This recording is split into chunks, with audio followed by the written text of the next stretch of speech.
Continuamos hoy nuestro viaje por el capítulo 10 de la profecía de Oseas, y nos estamos acercando ya al final de este pequeño libro. Aún estamos tratando con el tema del juicio. Es decir, Oseas estaba sintetizando la época de la cautividad del reino del norte, cuando ellos fueron llevados por Asiria a la cautividad. En este capítulo 10 nuevamente presenta él de una manera muy clara que Israel va a ser sacada de la tierra, e Israel será un lugar vacío, según lo comprendemos nosotros. Vimos eso en nuestro programa anterior, como lo decía el Evangelio según San Juan, capítulo 15, versículo 1. Y aquí dice que Israel es una viña frondosa. Bien, el Señor Jesucristo dijo, «Yo soy la vid verdadera», lo que indica que ellos ya no iban a adorar más a través del templo, sino que deberían ir por medio de él al Dios vivo y verdadero. Israel es una frondosa viña que da abundante fruto para sí mismo. Sencillamente quiere decir que la viña estaba derramando su fruto y que esa prosperidad los estaba encegueciendo en cuanto a la verdadera condición en la que se encontraban. También sugerimos que Dios había enceguecido a algunas naciones con una prosperidad y un poder al final de la Segunda Guerra Mundial, mientras que otras naciones estaban sufriendo. Entonces, esas naciones que habían tenido cierta prosperidad se convirtieron en grandes naciones. Y deberían haber sido un ejemplo, pero no hicieron lo que debieron haber hecho, haber enviado Biblias a otros lugares y también misioneros. Fue la Biblia lo que hizo que algunas de esas naciones llegaran a ser grandes naciones. Pero ahora se están apartando de sus enseñanzas, son ignorantes en cuanto a Dios, y Dios juzga eso. Amigo oyente, esta no es una conclusión pesimista, esta es una conclusión lógica, observando lo que ha ocurrido en el pasado. Y hay muchas naciones hoy que están en la ruina y en los escombros de esta tierra, y eso es consecuencia del juicio de Dios sobre ellos. Ahora en el versículo 2 del capítulo 10 leemos, «Está dividido su corazón, ahora serán hallados culpables. Jehová demolerá sus altares, destruirá sus ídolos». El corazón de ellos está dividido. En realidad ellos adoraban a Dios, no dice que no lo hacían. Y muchas personas en Jerusalén iban a ese lugar en los días de fiesta, como lo habían hecho anteriormente, y estaban adorando a Dios. Ellos hacían mucho esto, pero luego regresaban e iban a adorar al becerro de oro y adoraban a Baal. Así es que su corazón estaba dividido. Iban en una dirección un día y luego iban en otra dirección al día siguiente. Y esa es la condición que menciona Santiago. Él dice en el capítulo 1, versículo 8 de su epístola, «El hombre de doble ánimo es inconstante en todos sus caminos». Creemos que esa es la razón por la cual uno encuentra tanta inconsistencia en la vida de los hombres que actúan en público. Hablan de una cosa de este lado de la boca y luego dicen otra cosa del otro lado de la boca. Se dice que cuando hablan en privado utilizan un lenguaje de lo más soez, pero luego cuando tienen que hablar en público, hablan de una manera muy amable, muy bella, hasta citando versículos de la Biblia. Parecerían angelitos que están dirigiendo la palabra al público. Amigo oyente, el corazón de ellos está dividido. Y esto, amigo oyente, también es una realidad en muchas de las iglesias. Uno no puede ir a la iglesia el domingo y decir, «Al Dios eterno alabad», y luego durante la semana tomar su nombre en vano y condenar todo lo que está ante nuestros ojos. Amigo oyente, esa clase de vida en el día de hoy es la clase de vida que trajo juicio y castigo contra esta gente. Ahora el versículo 3 de este capítulo 10 de Oseas dice, «Seguramente dirán ahora, no tenemos rey, porque no temimos a Jehová. ¿Y qué haría el rey por nosotros?». Es decir, vayan a verlos, vean lo que sucedió con el reino del sur. El rey de ellos no les está ayudando mucho, y él es del linaje de David. Ustedes piensan que porque han tenido un rey impío, nunca tuvieron un rey bueno en el reino del norte, ustedes piensan que esa es la causa del problema. Nuevamente, amigo oyente, es muy fácil para nosotros acusar a los gobiernos, pero ¿dónde está de veras el problema hoy? Amigo oyente, está en el corazón de los hombres y las mujeres hoy, y en su corazón y en el mío, amigo oyente. Ahora notemos lo que dice el versículo 4. Tiene algo diferente que decir y es algo bastante bueno. Escuche. Han hablado palabras jurando. Ahora ellos hablaban mucho, hablaban muy bien. Y aquí leemos en este versículo 4, han hablado palabras jurando en vano al hacer pacto. Sencillamente hablan demasiado, y uno no puede creer nada de lo que dicen. Hay algunos creyentes que se sorprenden porque ya no se busca la Biblia como para tomar juramento. Ellos simplemente levantan sus manos y dicen que van a decir la verdad y nada más que la verdad. Bueno, amigo oyente, nos alegramos que hayan dejado la Biblia de lado porque, por cierto, blasfemarían sobre ese libro si lo hicieran porque ya no significa nada para ellos. ¿Por qué tienen que usar la Biblia? No nos gusta para nada cuando vemos que ponen la mano sobre la Biblia y juran decir la verdad y nada más que la verdad, y luego salen y mienten y son todos mentirosos. Y aquí leemos, han hablado palabras jurando en vano al hacer el pacto. Hay muchas personas que han prometido cosas a Dios. ¿Cuántos de ustedes se han dirigido hacia el altar y han prometido dedicar su vida a Dios y la han rededicado y sin embargo no ayudan a nada?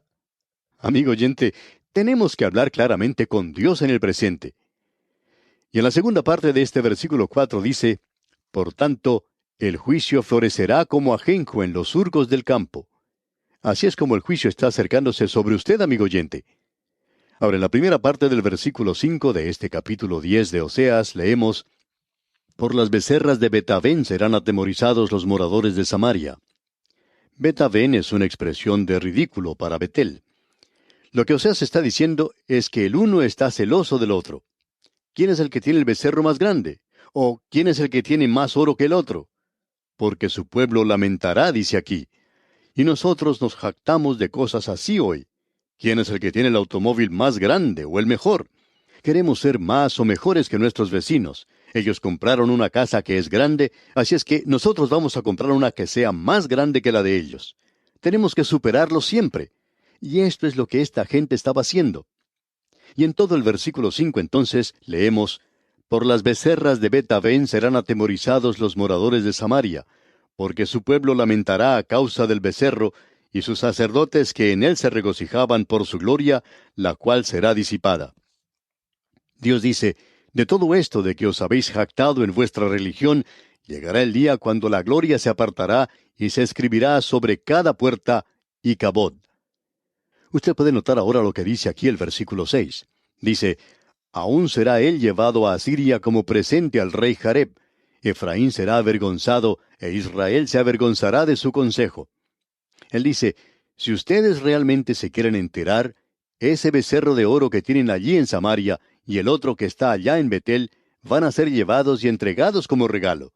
Y será un regalo muy bueno para el rey. Había mucho oro allí, como usted puede apreciar. Y aquí leemos, Efraín será avergonzado, e Israel se avergonzará de su consejo. Es decir, que su consejo llegaría a ser completamente nada. Luego en el versículo 7 leemos, de Samaria fue cortado su rey como espuma sobre la superficie de las aguas. Es decir, que Dios dice que Él cortará al rey del reino del norte, que ese linaje y el otro linaje en el reino del sur, de Judá, desaparecerán completamente. Eso es lo que Él está diciendo aquí, de que ya no quedará nada en el mundo. Él será nada más que espuma sobre la superficie de las aguas. Eso es todo. Y continuamos leyendo aquí en la primera parte del versículo 8, y los lugares altos de Avén serán destruidos, el pecado de Israel. Es decir, que ellos están adorando toda clase de ídolos. Como ya hemos dicho anteriormente, ellos colocaban un lugar donde adorar en cada sitio elevado. Y aquí en la segunda parte de este versículo 8 leemos, crecerá sobre sus altares espino y cardo, y dirán a los montes, cubridnos, y a los collados, caed sobre nosotros. El castigo se acerca. Ese es el juicio, digamos de paso, que vendrá durante el período de la gran tribulación también. Luego continuamos leyendo en el versículo 9, desde los días de Gabaa has pecado, oh Israel. Allí estuvieron. No los tomó la batalla en Gabaa contra los inicuos. Usted recordará que eso ocurrió cuando Josué pidió que el sol se detuviera en su lugar. Él en realidad no necesitaba más sol. Si usted ha estado alguna vez en aquel lugar y ha visto cómo es el sol, entonces se dará cuenta que no hace falta más luz solar. Lo que él quería era simplemente más luz para ver. Él quería luz para poder continuar la batalla, y Dios le bendijo allí. Pero en el mismo lugar donde Dios le bendijo, Dios ahora les castigará. Ahora en el versículo 10 y la primera parte del versículo 11 de este capítulo 10 de Oseas, leemos, y los castigaré cuando lo desee, y pueblos se juntarán sobre ellos cuando sean atados por su doble crimen. Efraín es novilla domada que le gusta trillar. Usted recuerda cómo el apóstol Pablo dijo esto. Él lo usó para halagar al predicador diciendo, el predicador es digno de su salario. Pablo decía, no se incomoden al pagar al predicador. Si él es un maestro que enseña la Biblia y que está estudiando la palabra de Dios y trata de ayudar, entonces no se incomoden al pagarle, porque ustedes hasta permiten que el buey que trilla coma del grano. Y eso era parte de la ley de Moisés. Ahora, en la segunda parte de este versículo 11, Dios dice, mas yo pasaré sobre su lozana cerviz. ¿Por qué? Porque esta novilla ha sido bien alimentada, ha sido bien cuidada, pero es una novilla que se está apartando, y ya veremos eso en unos instantes. Luego él dice en la última parte del versículo 11, haré llevar yugo a Efraín, arará Judá, quebrará sus terrones Jacob. A ellos les gustaba mucho trillar el grano. A ellos les gustaba mucho esa maravillosa y abundante cosecha que podían tener, pero no les gustaba ni siquiera la idea de ir a trabajar en la tierra, a arar y a quebrar los terrones. Hay algunos que tienen que trabajar en el campo y que no les gusta trabajar con el algodón. Pero a veces es necesario salir y trabajar cortando algodón para poder uno comprarse ropa más adelante. Y por cierto que hay cosas que uno debe hacer y las cuales no les gusta hacer, amigo oyente. Y Dios dice, yo te pondré a hacer las cosas que no te gusta hacer. Y luego en la primera parte del versículo 12 dice, sembrad para vosotros en justicia, segad para vosotros en misericordia. En otras palabras, esto sencillamente está diciendo lo que el apóstol Pablo dijo, y Pablo no se lo dijo a un mundo incrédulo, él se lo dijo a los creyentes. No os engañéis, Dios no puede ser burlado, pues todo lo que el hombre sembrare, eso también segará. Así lo vemos en su epístola a los Gálatas, capítulo 6, versículos 5, 7 y 8. Ahora aquí en el versículo 12 de este capítulo 10 de Oseas, leemos, sembrad para vosotros en justicia, segad para vosotros en misericordia, haced para vosotros barbecho, porque es el tiempo de buscar a Jehová, hasta que venga y os enseñe justicia. Ustedes siembran en justicia y cualquier cosa que siembren, eso recogerán, recibirán justicia. Es imposible vivir hoy, amigo oyente, según las normas de Satanás y esperar recoger una recompensa de parte de Dios. Ningún creyente puede esperar eso tampoco. Luego en el versículo 13 de este capítulo 10 de Oseas leemos, habéis arado impiedad y segasteis iniquidad, comeréis fruto de mentira, porque confiaste en tu camino y en la multitud de tus valientes. Nuevamente se repite, lo que uno siembra, eso es lo que va a segar. Comeréis fruto de mentira, porque confiaste en tu camino y en la multitud de tus valientes. Es decir, ustedes han mentido, y los hombres valientes en los cuales habían confiado, los líderes, ellos también mintieron. Ustedes han recibido lo que merecían. Usted recuerda que Daniel había recibido un mensaje de Dios que decía, el Altísimo gobierna el reino de los hombres, y a quien quiere lo da, y constituye sobre él al más bajo de los hombres. Y en el día de hoy, amigo oyente, no importa cuál partido político es al que uno dice que pertenece, a cuál grupo pertenece uno. Debemos decir que una gente que es pecadora y sin Dios no puede elegir a un hombre que sea un líder destacado. Si usted va a ser un mentiroso, esa es la clase de gente que usted va a elegir para su gobierno. Si usted es una persona adúltera, eso es lo que usted va a buscar. Un ladrón, eso es lo que usted va a recibir. Amigo oyente, usted no puede ganarle a Dios en esto. Los griegos tenían un dicho que decía, los dados de los dioses están cargados. Y amigo oyente, Dios dice prácticamente lo mismo. Dios dice, no juegues conmigo, tú vas a perder. Si usted cree que puede ser un mentiroso, un adúltero, un ladrón y salirse con la suya, amigo oyente, entonces tenemos que decirle algo. Cuando se echen esos dados de la vida, si usted piensa que va a salir ganador, está equivocado, amigo oyente. Ya se puede dar cuenta usted de cuál será el resultado. Amigo oyente, cuando usted está pecando, eso es lo que va a recoger. No puede escaparse. Y si usted pudiera escapar, amigo oyente, cualquiera pudiera escapar, entonces eso quiere decir que Dios es un mentiroso y la Biblia no es algo cierto, si usted puede ganar en esto. Pero no creemos que lo pueda hacer, amigo oyente. Hasta este día, por lo menos, nadie le ha podido ganar a Dios. Nos gustaría tener aquí a Jezabel, también a Judas y otros pocos que vivieron en el pasado. Si pudiéramos traerlos a estos que ya han muerto, pensamos que ellos nos dirían la misma cosa. Ahora, en la primera parte del versículo 14 de este capítulo 10 de Oseas, leemos, Por tanto, en tus pueblos se levantará alboroto, y todas tus fortalezas serán destruidas, como destruyó Salmán a Bet Arbel en el día de la batalla. Ahora ese es el lugar que los griegos llaman Arbella. Y luego este versículo 14 continúa diciendo, cuando la madre fue destrozada con los hijos.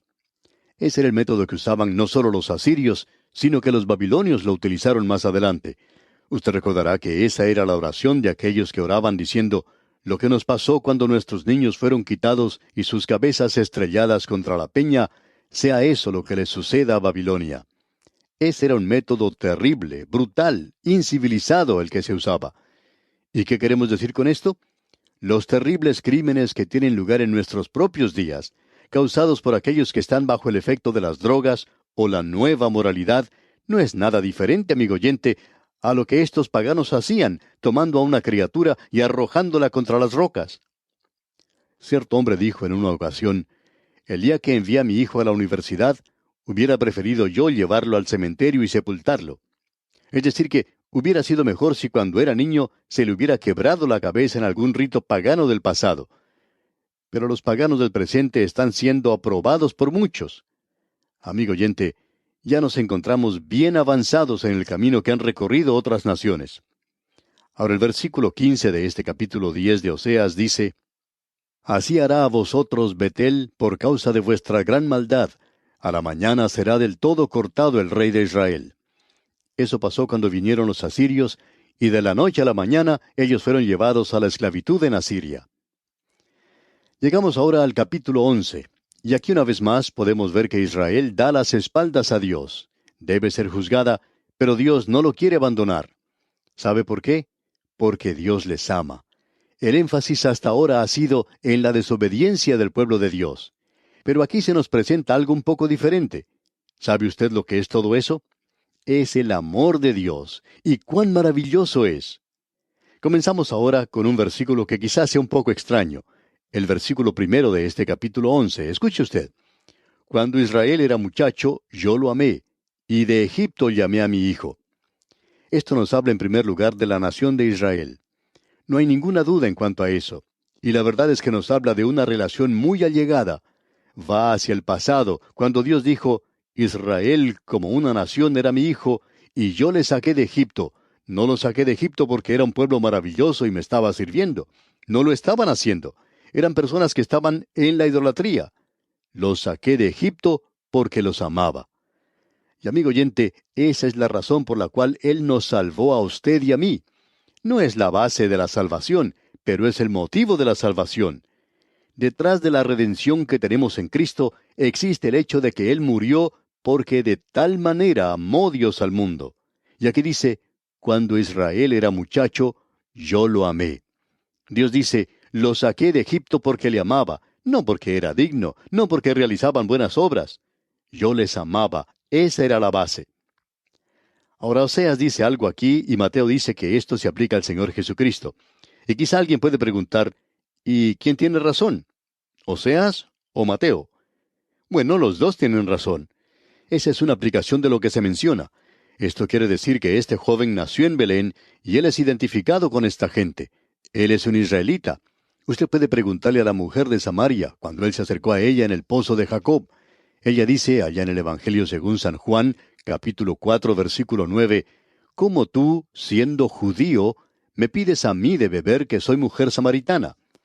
Amigo oyente, esto quiere decir que Dios le envió a él a este mundo a morir. Y allá en la seguridad de Egipto, porque allí fue llevado cuando era un bebé, Dios dice, llévenle de regreso a aquella tierra, la tierra donde él debe morir, porque para eso vino. Tiene que llevarlo de regreso al peligro, tiene que llevarlo de nuevo a Nazaret. Él crecerá en Nazaret y él morirá en esa cruz. Él es identificado con su pueblo y él es identificado con la humanidad, con usted y conmigo hoy.